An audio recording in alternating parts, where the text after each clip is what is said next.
Hello friends, अपना career channel में आपका स्वागत है। आज के इस वीडियो में जानेंगे क्लास 10th के बायोलॉजी के एक चैप्टर जैव प्रक्रम के ऑब्जेक्टिव क्वेश्चन के बारे में। इसके सारे ऑब्जेक्टिव क्वेश्चन एग्जाम के पॉइंट ऑफ व्यू से बहुत इंपॉर्टेंट होने वाला है। तो चलिए वीडियो स्टार्ट करते हैं। आपका पहला प्रश्न है, स्वपोषी पोषण के लिए आवश्यक है कार्बन डाइऑक्साइड तथा जल, क्लोरोफिल, सूर्य का प्रकाश या इनमें से सभी। आपका सही आंसर होगा ऑप्शन 4, इनमें से सभी। आपका दूसरा प्रश्न है, विषम जीव अपने पोषण के लिए प्रत्यक्ष या परोक्ष रूप से आश्रित रहते हैं कवकों पर, शैवालों पर, हरे स्वपोषी पौधों पर या मिट्टी पर। आपका सही आंसर होगा हरे स्वपोषी पौधे पर। आपका अगला प्रश्न है, निम्नलिखित में किस जीव में स्वपोषी पोषण के लिए होता है? अमरबेल, कवक, अमिया या आम। आपका सही आंसर होगा ऑप्शन 4, आम। आपका अगला प्रश्न है, प्रकाश संश्लेषण क्रिया में ऑक्सीजन बाहर निकलती है। इसका सही आंसर होगा जल से। आपका अगला प्रश्न है, प्रकाश संश्लेषण का अंतिम उत्पाद होता है ग्लूकोज, ऑक्सीजन, फल या पत्तियाँ। आपका सही आंसर होगा ऑप्शन ए, ग्लूकोज। आपका अगला प्रश्न है, निम्नलिखित में से कौन सा प्रकाश संश्लेषण का उत्पाद नहीं है? कार्बन डाइऑक्साइड, ऑक्सीजन, ग्लूकोज या इनमें से कोई नहीं। आपका सही आंसर होगा कार्बन डाइऑक्साइड। आपका अगला प्रश्न है, रंध्रों का खुलना और बंद होना निर्भर है। इसका सही आंसर होगा प्रकाश संश्लेषण पर। आपका अगला प्रश्न है, मैग्नीशियम पाया जाता है किस में पाया जाता है? क्लोरोफिल में, लाल रक्त कण में, वर्णी लवक में या श्वेत रक्त कण में। आपका सही आंसर होगा क्लोरोफिल में मैग्नीशियम पाया जाता है, ऑप्शन ए। आपका अगला प्रश्न है, एक पादप परजीवी है। इसका सही आंसर होगा ऑप्शन 2, अमरबेल। अमरबेल एक पादप परजीवी है।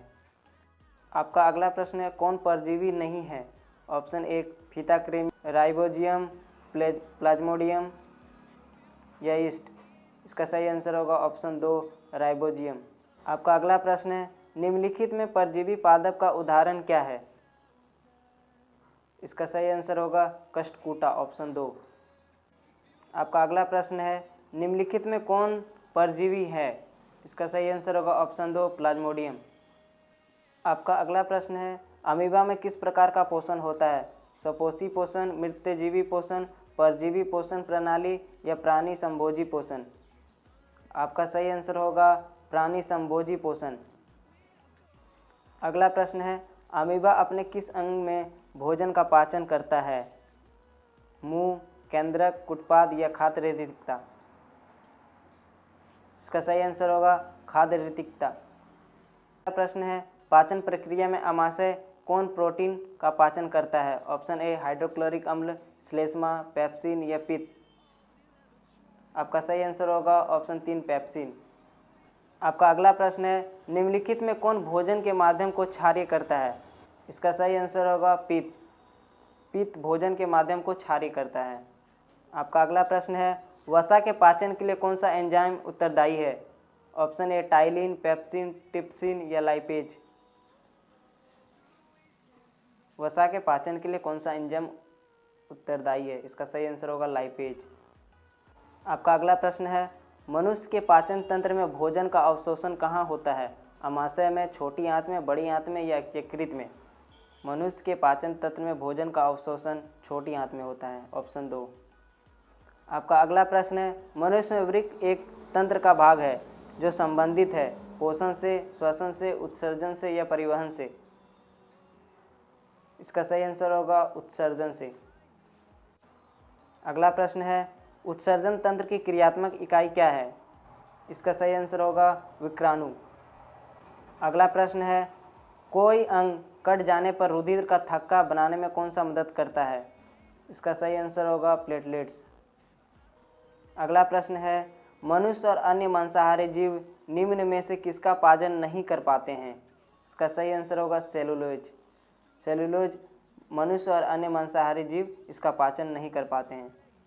अगला प्रश्न है, मनुष्य के मुख गुहा में कितने जोड़े लार ग्रंथियां पाई जाती है?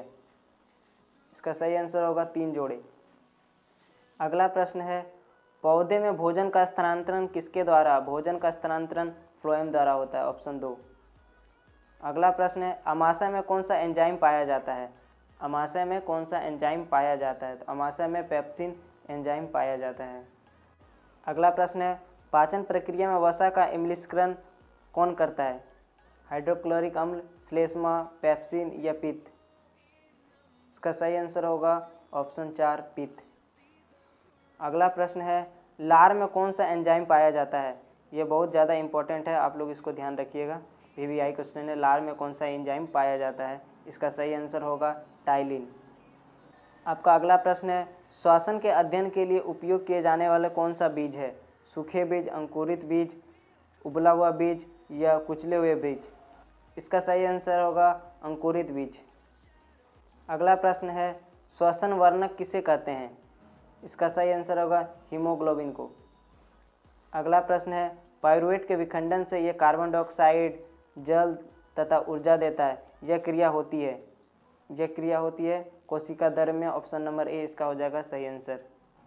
आपका अगला प्रश्न है, श्वसन प्रक्रिया में पाइरूवेट का कार्बन डाइऑक्साइड, जल तथा खनिज ऊर्जा में विखंडन होता है।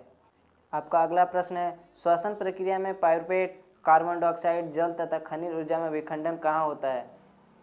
कोशिका द्रव्य में, फेफड़ा में, वायु कुपीपिका में या माइटोकॉन्ड्रिया में? इसका सही आंसर होगा कोशिका द्रव्य में। अगला प्रश्न है, पौधे में जल तथा खनिज लवण का संवहन किसके द्वारा होता है? पौधे में जल तथा खनिज लवण का संवहन जाइलम द्वारा होता है। ये आप लोग याद रखिएगा, ये भी बहुत ज़्यादा इंपॉर्टेंट क्वेश्चन है। आपका अगला प्रश्न है, श्वसन प्रक्रिया में ग्लूकोज का पाइरूवेट में टूटना कहाँ होता है? इसका सही आंसर होगा माइटोकॉन्ड्रिया में। अगला प्रश्न है, श्वसन के दौरान कौन सी गैस निकलती है? इसका आंसर आप लोग कमेंट बॉक्स में बताइएगा, श्वसन के दौरान कौन सी गैस निकलती है। अगला प्रश्न है, अनॉक्सी श्वसन के फलस्वरूप क्या बनता है? इसका सही आंसर होगा एथिल अल्कोहल। एथिल अल्कोहल अनॉक्सी श्वसन के फलस्वरूप बनता है। अगला प्रश्न है, इनमें से कहाँ गैस से आदान प्रदान होता है? नासिका, स्वर यंत्र, श्वसन नली या वायु प्रकोष्ठ? इसका सही आंसर होगा वायु प्रकोष्ठ। अगला प्रश्न है, रुधिर के तरल भाग को क्या कहते हैं? प्लाज्मा, सीरम, लसिका या धमनी? रुधिर के तरल भाग को प्लाज्मा कहते हैं। अगला प्रश्न है, हृदय से रक्त को संपूर्ण शरीर में पंप किया जाता है। हृदय से रक्त को संपूर्ण शरीर में पंप किया जाता है फेफड़ों द्वारा, नीलय द्वारा, अलिंदों द्वारा या इनमें से सभी? इसका सही आंसर होगा नीलय द्वारा। नीलय द्वारा हृदय से रक्त को संपूर्ण शरीर में पंप किया जाता है। आपका अगला प्रश्न है, मछली के हृदय में कोष्ठों की संख्या होती है। मछली के हृदय में कोष्ठों की संख्या होती है 2। अगला प्रश्न है, मानव हृदय में कितने कोष्ठ होते हैं? मानव हृदय में कितने कोष्ठ होते हैं? मानव हृदय में 4 कोष्ठ होते हैं, ऑप्शन नंबर 4 इसका सही आंसर हो जाएगा। अगला प्रश्न है, मानव हृदय का औसत प्रकुंचन दाब है लगभग? मानव हृदय का औसतन प्रकुंचन दाब है लगभग कितना होता है? इसका सही आंसर होगा 120 mmHg। अगला प्रश्न है, पौधों में जाइलम निम्नलिखित में किसके परिवहन के लिए जिम्मेदार है? तो जाइलम हम लोग जानते हैं, जाइलम हम लोग परिवहन किसके लिए जिम्मेदार है पौधों में? तो वो पानी और खनिज के लिए। आपका अगला प्रश्न है, भोजन एवं अन्य पदार्थों को शरीर में एक जगह से दूसरी जगह तक ले जाने के लिए कौन जैव प्रक्रम उत्तरदायी है? इसका सही आंसर होगा उत्सर्जन। अगला प्रश्न है, पौधे अतिरिक्त जल से छुटकारा पाते हैं। तो पौधे अतिरिक्त जल से छुटकारा पाते हैं किसके द्वारा? वाष्पोत्सर्जन द्वारा, प्रकाश संश्लेषण द्वारा, श्वसन द्वारा या पतझड़ द्वारा? इसका सही आंसर होगा वाष्पोत्सर्जन द्वारा। अगला प्रश्न है, क्रमाकुंचन गति पाई जाती है। क्रमाकुंचन गति पाई जाती है ग्रासनली में, छोटी आंत में, कोलन में या अग्नाशय में? इसका सही आंसर होगा ऑप्शन 2 छोटी आंत में। आपका अगला प्रश्न है, जठर ग्रंथि पाई जाती है? ये बहुत इंपॉर्टेंट क्वेश्चन है, इसको भी आप लोग ध्यान देके पढ़िएगा और याद रखिएगा इस प्रश्न को कि जठर ग्रंथि पाई जाती है फेफड़ों में, आमाशय में, यकृत में या ग्रहणी में। इसका सही आंसर होगा आमाशय में। आमाशय में जठर ग्रंथि पाई जाती है। अगला प्रश्न है, नेफ्रॉन किस क्रिया से संबंधित है? पोषण से, समन्वय से, उत्सर्जन से या श्वसन से? इसका सही आंसर होगा उत्सर्जन थे। ये थे जय प्रक्रम के 47 प्रश्न जो बहुत ज़्यादा इंपॉर्टेंट एग्जाम के पॉइंट ऑफ व्यू से। इसको आप लोग एक बार और देख लीजिएगा।